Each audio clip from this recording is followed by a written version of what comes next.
नमस्कार, मी सौ शिवानी प्रीतम कळसकर.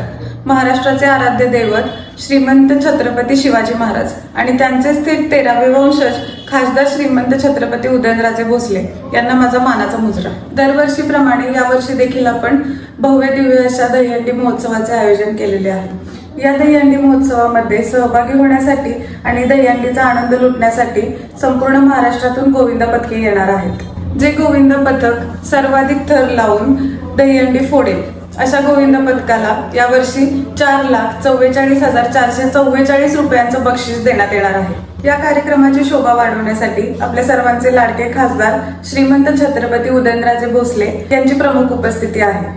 तसेच आपल्या राज्याचे सार्वजनिक बांधकाम मंत्री श्रीमंत छत्रपती शिवेंद्रसिंहराजे भोसले महाराज साहेब हे देखील उपस्थित राहणार आहेत. आणि तसेच आपल्या जिल्ह्याचे पालकमंत्री नामदार शंभूराज देसाई साहेब, तसेच नामदार महेश शिंदे साहेब, आपले कराड उत्तरचे आमदार मनोज घोरपडे साहेब आणि कराड दक्षिणचे आमदार अतुल बाबा भोसले साहेब हे देखील या कार्यक्रमासाठी उपस्थित राहणार आहेत. तरी मी संपूर्ण सातारा वासियांना विनंती करते की उद्या दिनांक 17 रोजी सायंकाळी 7 वाजता तालीम संघ या ठिकाणी उपस्थित राहून कार्यक्रमाची शोभा वाढवावी ही नम्र विनंती. धन्यवाद.